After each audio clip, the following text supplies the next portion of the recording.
Hello, everyone. Thank you for joining us. I appreciate your patience. My name is Jenna Angst. I am the president of PathSig, as well as a third-year medical student at Lincoln Memorial DeBusk College of Osteopathic Medicine. Today, I have the pleasure of introducing Dr. Marcel Castor. He is an associate medical examiner at the DeKalb County Medical Examiner's Office in Decatur, Georgia, which is right outside of Atlanta. He has extensive experience in pathology, medical education, and public health. He holds a medical doctorate from Rutgers, New Jersey Medical School and completed his Bachelor of Science in Molecular Biology at Montclair State University. Dr. Castor's training includes fellowships in forensic and anatomic pathology at Western Michigan University and Duke University Medical Center. As of right now, he is practicing down there in Atlanta. And with that, I just like to remind everybody that this session is being recorded. So if you have to drop off, it will be uploaded to our website later this week. Feel free to ask questions during the session and put those in the chat. We'll have a Q&A towards the end of the session as well, where you'll be able to unmute your mics and speak. But in the interim, we ask that everybody stay muted just so we can allow Dr. Castor to get through his content. And with that, I'm going to go ahead and turn it over to Dr. Castor. Thank you so much, Jenna, for the gracious introduction. I appreciate it. It's always shocking to hear my CV read out loud by someone else. All right, so once again, I'm Dr. Marcel Castor. Hello, everyone. This presentation is mainly geared towards students in undergrad aiming to get into medical school. And these are all the things I've learned over the years that I didn't realize I was doing them for the goal of getting to med school, but they definitely greatly helped increase my chances of being able to get into medicine swiftly. Okay, so let's begin. Objectives. I want to provide the insight of the path to becoming a physician. My goal here is for anyone who really truly has the passion for it to get into medical school and to seek becoming a physician. If you would like to join us in forensic pathology, that's fantastic. But if you end up choosing another path, that's also wonderful as well. I would like to highlight some enhanced study techniques so that way you're not just regurgitating, so you actually understand and learn the material and have a strong foundation that you can continuously build upon and just become a greater success over time. And other recommendations for success that I've learned over the years. And I've had my own trials and tribulations. The path to becoming a physician is quite difficult. It is long. It was 14 years for me. I love a good chunk of it. A lot of it was painful, but I'm hoping that a lot of this information will help you avoid all the stumbling blocks I had myself. My journey, as Jenna just ran through my entire CV, Montclair State for undergrad. I've been a tutor since 8th grade, and that's helped me better understand how learners learn and be able to present the material in a slightly different way to help it be more accessible. Duke Path for my anatomical clinical pathology, and now I'm a forensic pathologist. And ideally, I want to create a mentoring app, and I still do want a Tesla Plaid Model S one day. So other things to consider as well as fantastic options. The path to becoming a physician is arduous, but there's completely valid, great options as well. So one of the ones that my family members have chosen, my sister, mother, and several cousins, they've chosen to take the path of nursing, also considering nurse practitioner, when they do quite well for themselves, 68,000 for starting salary, nurse practitioners, 180. Pathology assistants, that's also a really good option as well. The people I trained with at Duke, they are brilliant people. They just didn't want to take the super long path of becoming a physician. And then there's also physician assistants as well.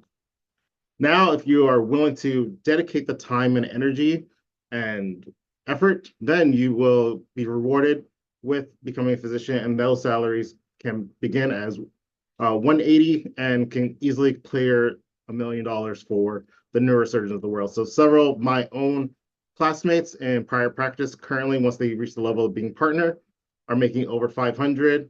My anesthesia friend in like Lynchburg, Virginia, he does 700. And I know several radiologists that are making over 400.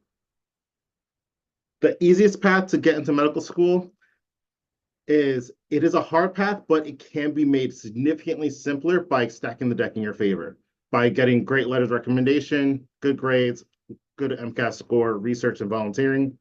And one of the main things I would like you guys to take away from, it's a lot easier to do things right the first time because if you don't have enough time to do it correctly the first time, when will you have time to do it over? Another thing to consider is also consider the people that you get advice from. There are some people that you can learn from that have been successful, that they can guide you down that path of what they did. Maybe you might want to consider taking their similar path, while other people are great warning signs of these are things you don't want to do. Okay. Do I have? Oh, yeah. So for letters of recommendation, some of the things I highly recommend is for if you are undergrad, you have a lot of your professors get to see a lot of students a lot, and it's very frequently where they don't have a ton of engagement with those students, and it's hard for them to write a strong letter of recommendation for you. Something that you can do is simply look up some of their most recent research papers, read the abstract, introduction, and conclusion, come up with 2 or 3 questions, and then approach that professor with those questions about their most recent research projects. And if you're willing to dedicate an hour to let them speak about it, then that will get you a great door for now introducing yourself to that professor, and they can know you better and increase your chances of possibly doing research with them in the future, and also getting a stronger letter of recommendation than, oh, this person got an A in my class, I know nothing else about them. Instead, they can actually talk about your curiosity and the level of effort you're willing to put in compared to other students. For a great MCAT score, I consider Kaplan to be fantastic, one of the best resources. And as long as you take at least 8 practice tests, you have a strong chance of doing very well in the MCAT and having a strong score to make your admittance much easier. Volunteering and research are also really important as well to show that you have a broad set of skills and are not just only a good student. As schools want to be more holistic, this is one of my research trips that I took in undergrad. I went to the Amazon jungle in the Venezuelan portion of the Amazon for 8 weeks, and I got paid to go there. I went there with Dr. Eloy Rodriguez from Cornell, and I got to study ethnopharmacognosy, which is where you study how the indigenous people use plants and animals as medicine. And every morning, after the clouds from Savannah broke, I was able to see this wonderful waterfall outside my hut, would be the best way to describe it. And it was a wonderful experience.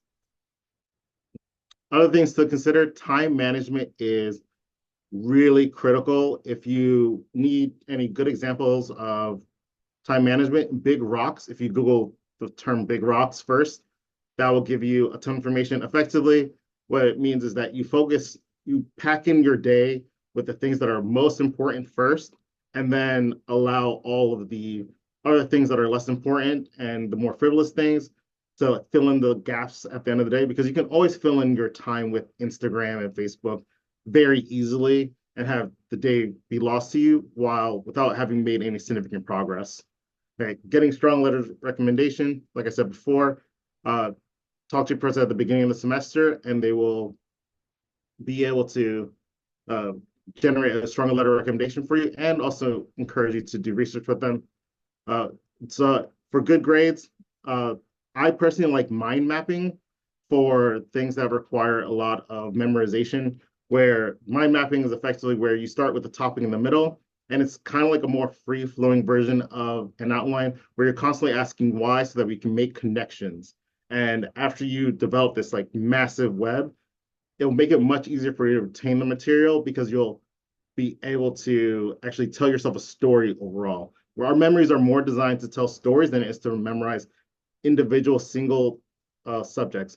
So instead of like memorizing just triangle, circle, square, better I would say that, oh, a triangle has 3 sides relative to a square, which has 4 sides. I know that's a rather simple example, but that's something that will apply for a lot of things in the future, where it's like, oh, how can I tell the difference between this parasite and this parasite? Well, this parasite has 1 opening, this parasite has 2 openings. So therefore, this one is this and this is this. Like I said before, the MCATs, to get a stellar MCAT score, 8 practice exams is almost necessary. And anyone that I've met that have done less, it's only because they took Kaplan courses in prior years. So which basically still they added up to 8 exams overall. This website right here, for research. It's not just at your home institution, but other places. Jenna will be adding this into the chat. And swarthmore.edu is amazing. So Swarthmore College actually compiles all, maybe not all, but a significant number of summer opportunities across the country for research and even abroad. And a good portion of them are paid stipends as well. The one below that is for high school students that are interested in uh, medicine and science overall. And as I said before, volunteering is also a great way to boost up your medical school application as well. Yeah, things to avoid, as I said before, evaluate the person that you actually get advice from. Some people are a great guide, other people are great warning signs, so be careful. I personally think that it's best to avoid careering medical school because very frequently, yes, I know many older physicians that have done really well and they have success stories, but things are changing, especially as they increase the number of medical schools in the US that are starting. I think UGA is starting one in Georgia. One of the other more recent ones that I trained at was Homer Stryker School of Medicine. And understand that getting into a residency becomes significantly harder if you do come from a Caribbean medical school. And honestly, many times the difference between going to a Caribbean medical school and a medical school in the US can be your study habits. If you improve your study habits, there's a stronger chance that you will get that better MCAS score and you will be able to participate in a post-bac program of some kind that will give you a track towards a medical school within the US so that you don't have to go to Caribbean medical schools. Now, as far as the ones in Europe, I think they're treated still on par as US schools, so that is also another option. Back to the residency of why I'm not a fan of it is because over 8,000 non-US medical school graduates do not get a residency every year. And if you don't have at least 1 year of residency, you have a degree with no license. So effectively, for those that are not able to get a residency, the world kind of just treats you as someone with a undergrad degree plus another 4 years of schooling. And also Caribbean schools are actually rather expensive as well. Okay.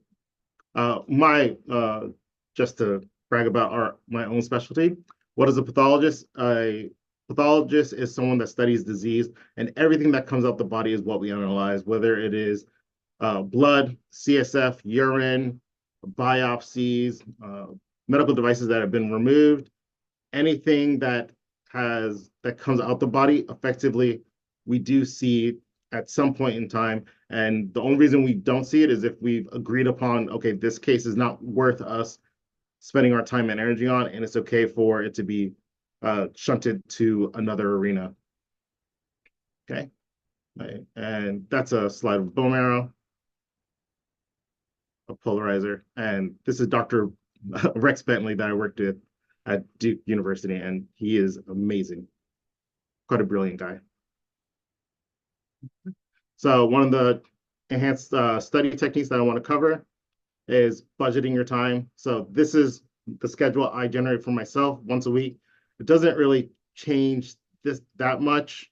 So ideally, I would like to personally just break down my entire day. I wake up at 5:30 in the morning and I break it down into half-hour blocks so I know roughly what I'm doing for the entire day. And it's important to even schedule in times to relax because we're not machines. We can't run 24/7. And I even put in time for myself to even just relax as well.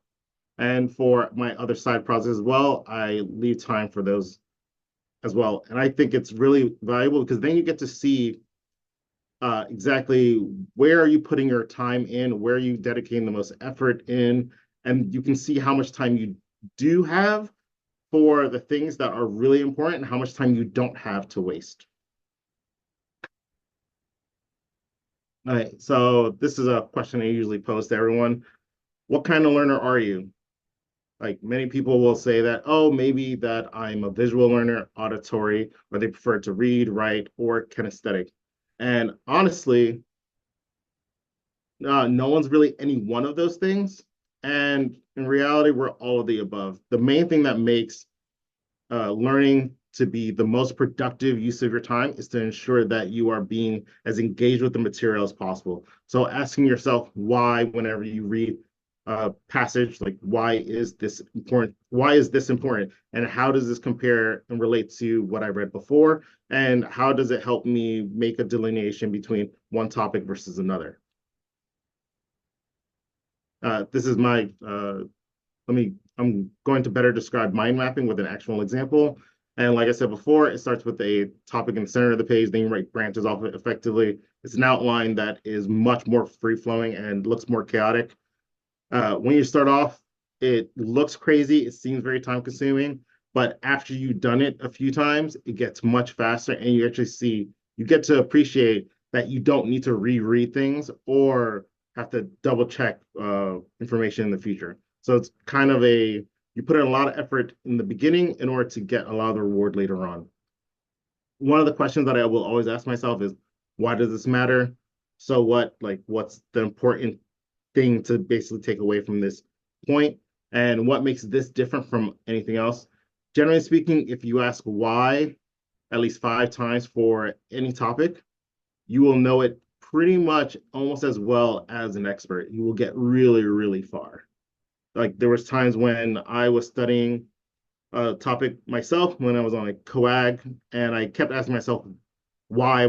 Then I reached a point where I genuinely could not find the answer, and I had to speak to an expert, and they were like, "This is the first time in 20 years anybody's ever asked me this," and it's like, that's a cool feeling. So this is my example of a mind map for medulloblastoma, where I go over like what is the WHO classification, the prognosis, location, the histology, the presentation for it, the etiology, and all the genetics associated with it. And then over time, after I got sick of it being just in pencil or just black pen, I then added color. And this is for normal coagulation cascade and be able to draw all this. And now I know the topic very well and I don't need to refer to this as much. And now if I just glance at it, I know everything on the page really easily. It's very time consuming upfront, but it is really valuable to you to make it easier to have a strong foundation so you can build upon that later. And here's another example as well. Yeah, being colorful definitely helped in studying and make it a lot easier to consume. Okay. Some of the best studying strategies for long-term gains is to, especially if you're in medical school or in a busy undergrad as well, if it's possible, get the slide deck beforehand, review it, read it through before lecture so that you're familiar with it and you have a couple of questions ready. Because in class, it's very difficult for you to actually be told information, consume information, process it, understand it well enough to actually generate a question so you can ask the professor in real time. But if you do that beforehand, even if you're skimming, even if it's really brief, it still has a little bit of value that makes it significantly easier to ask questions and be more engaged in the lecture. Mind map the topic afterwards. Go to lecture.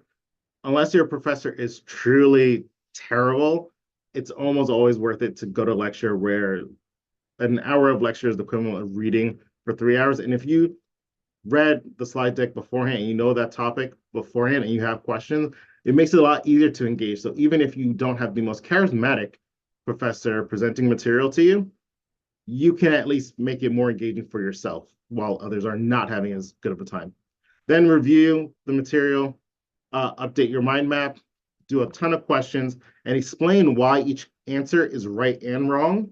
Not just knowing the right answer is good, but knowing why other things are wrong is where you really gain that extra level of skill and mastery as well. Then you'll ace the test. And this is really good for things that feel like you have to memorize. Yeah, flashcards are not the best, honestly, because they're rather passive. If you create them yourselves, then they are great. But if you're getting it from others, it's not as helpful, especially because after you've gone through the slide deck, very frequently most students end up losing a good portion of that material. And then you're kind of back to square one-ish almost when you have to review that material again in the future.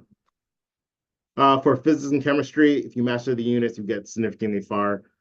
This is my example of dimensional analysis that I use. And so if I wanted to convert 362 miles per hour to kilometers per millisecond, and this is something I still do, I still use even on my more recent board exam because we had to use it for calculating blood alcohol concentration. And I also had to use this for uh, also determine like the number of units of rogram to give a patient as well and other unit conversions, where a lot of tests, maybe the question may be straightforward, but they will make it a little bit more difficult by giving you really strange units alone. So for me, the way to use this is effectively you place what you want to convert in the first column, and the goal is to convert the units based upon all the conversions you already know. So you know 1 mile is 5,200 feet, 12 inches is 1 foot, 2.54 centimeters is 1 inch, a meter is 100 centimeters, kilometer is 1,000 meters, and then converting hours to minutes, then minutes, second, and millisecond. And the way you know you're doing it correctly is you get to cross out the units. So as long as the units match up across, then it's, you know, you're in the right way. You're on the right path. So meter, meter, now, so we cross out miles, miles, feet, feet, inch, inch, centimeter, centimeter, meter, meter, and we're left with just kilometers. Now we're crossing out hours, cross out minute, minute, cross out the seconds, and you're left with millisecond. And then multiply everything across the top, multiply everything across the bottom, divide the two, and you get your answer.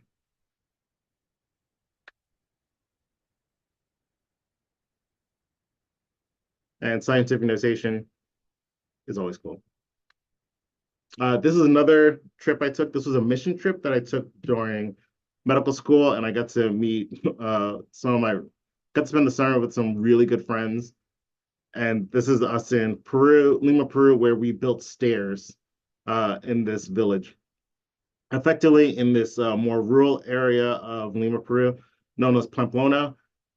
Effectively, it's a very rocky mountainside, and people just built houses into the mountainside, but there wasn't like true infrastructure developed by the government itself.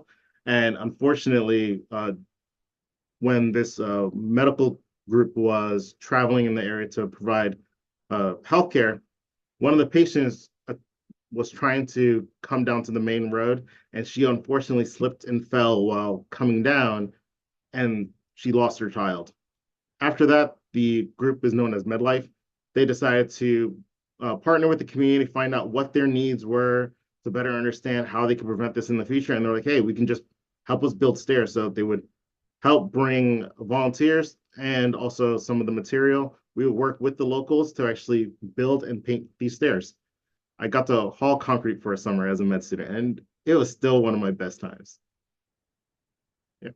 Other life advice, budget your time, budget your money, and that will make your life much better because you'll get way more out of it. It almost feels effectively just by paying attention, it almost feels like you're getting a raise because then you'll actually understand where your money is going instead of always going, I have no idea where my cash went at all or where my time went. So my favorite apps are Every Dollar and You Need a Budget. I thought the Financial Peace University course was pretty helpful.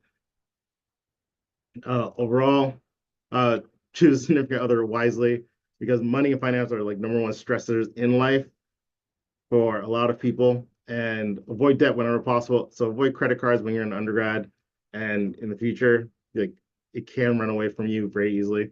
Invest early and wisely, and you'll be fine. Okay. And that's it.